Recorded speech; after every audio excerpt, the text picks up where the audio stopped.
The Holy Gospel according to Luke, the 13th chapter. Glory to you, O Lord.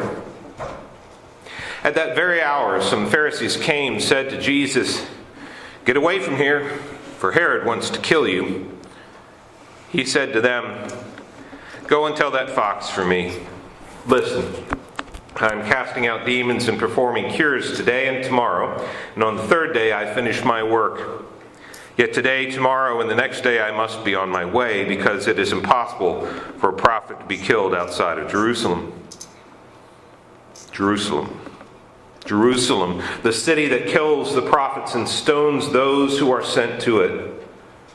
How often have I desired to gather your children together, as a hen gathers her brood under her wings, and you were not willing. See, your house is left to you. And I tell you, you will not see me until the time comes when you say, "Blessed is the one who comes in the name of the Lord." The Gospel of the Lord. Praise to you, Lord Christ.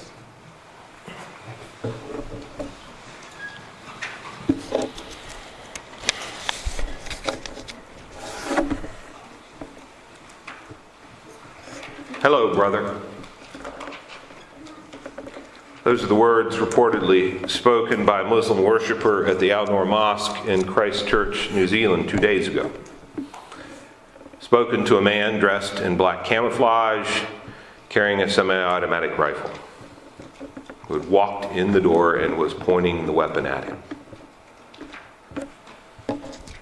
Hello, brother. Words spoken just before he was gunned down by that same man. A man motivated by an ideology that said because he was not Christian, was not Anglo, that he was not worthy to live. An ideology that saw those he was about to kill as invaders, not as people, but a pestilence that needed to be wiped out. A man who wrote a manifesto describing a desire to stir hatred and division. Hello, brother.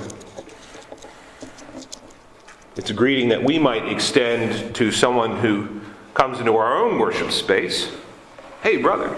Hey, sister.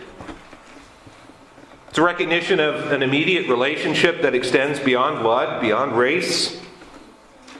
A truth that goes into the depths of our being. That we are created by the same God. That we are both created in the image of that God. A recognition that was unrecognizable to the gunman. When threatened with certain death, this Muslim man did not curse him, did not strike out in return. Instead, he spoke truth. Hello, brother. And then was shot dead by that brother. I have to admit, I'm tired of preaching this sermon. It's one I preached after the terrorist attacks in Paris in 2015 that killed 130, wounded almost 500. The Orlando nightclub attack of 2016 that killed 50 and wounded 53. I'm tired of talking about the latest mass shooting motivated by hatred. Of having to remind myself and each other time and time again, this is not who God has created and called us to be. This is what happens when we lose touch with the fact that we are beloved creations of God. When we feel that our way is better, when we abandon the commandments of God, when we become, as Paul says, enemies of the cross of Christ. When our God is our bellies, that things that fill us make us feel better.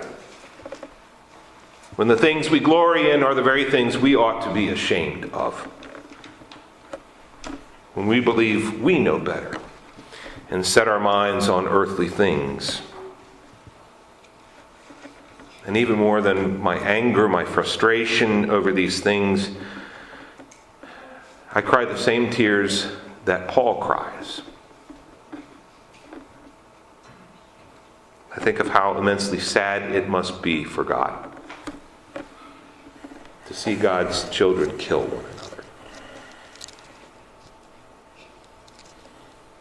And in amongst all the other emotions that are present, I think more than anything, I pity the young gunman who was so blinded by his hatred, the indoctrination of his soul, that he could not see those fellow human beings as anything but other. And in so doing, who missed the hope, the life that was offered to him in that greeting. Hello, brother.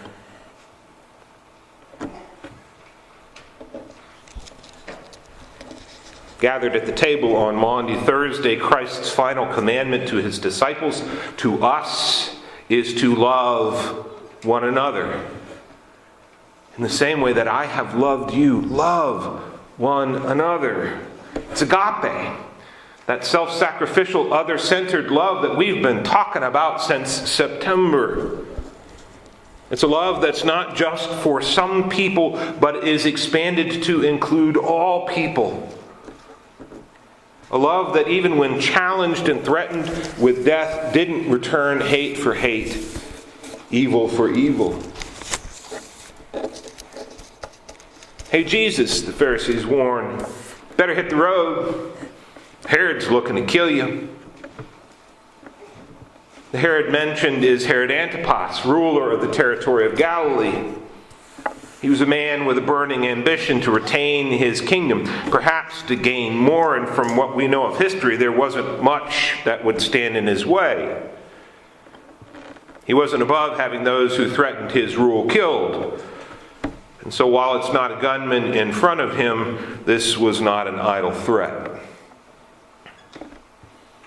Jesus responds, tell that fox, look, I'm doing my work here, healing, casting out demons, and when I'm done, I'll move along. See, Jesus doesn't go attack dog on Herod, doesn't denounce Herod's reign, spread manifestos calling for his extermination, doesn't criticize his lack of humanity, doesn't call for his removal or claim his throne. Jesus doesn't say or do anything that is overtly political or violent. Rather, he seems to be saying, look, I'm no threat to you. I'm not anti-Herod, I'm for this. Healing, wholeness, love for all those who are hurting. Even a 28-year-old man filled with hate. Hello, brother. I don't know quite what else to say about all this other than this is not us. Whether in words or in actions, it's not us to kill others, to despise others, to turn them into something other than who they are, created in the image of God and worthy of love and respect for that, if nothing else. There's nuance there, sure, but that's at the core of it. And so I've kind of struggled for where the good news is in all of this. And as always, I found the good news in Jesus and what he says today. It's the news that he represents. That we have a God whose only desire is to gather us like a hen gathers her chicks under her wings. To shelter us, to warm us, protect us, to show us, all of us, Muslim and Jew, Christian, white, black, Asian, Hispanic, all of us, that we are children from the same hen. We are created in the image of the same God, beloved by that God. We're all related. The good news is that despite all the Herods and gunmen in mosques and churches and synagogues, despite all the less violent ways, but no less lethal ways that we kill one another, take a look at Luther's explanation of the fifth commandment.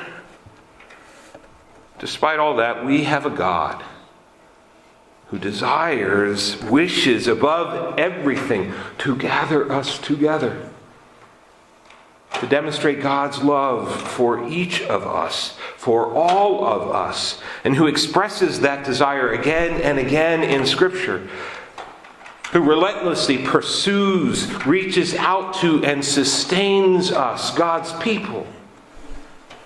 And the fullest expression of that desire for us is in Jesus Christ, who on the cross that we put him on, spoke his own words of peace. Father, forgive them. They do not know what they are doing. Hello, brother. Perhaps the best we can do today is to gather together to lament and confess to God about all the ways that we as God's children kill each other. But to gather together and experience in this fellowship and in this meal of bread and wine, body and blood, what it is like to gather under the wings of our God. To experience in some small way, but a very real way, the peace, the joy that is in that fellowship with other people. To see how much better life is that way. And then to go out into all of our days this week, whether they're at work or at home, whether they're on spring break or continuing to do our jobs, to go out into our days filled by that experience that we shared today, and determine that in ways big and small, whether it's spoken aloud or kept in our hearts,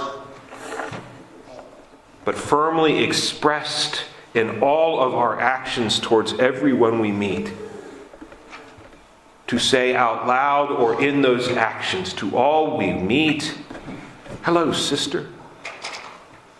Hello, brother.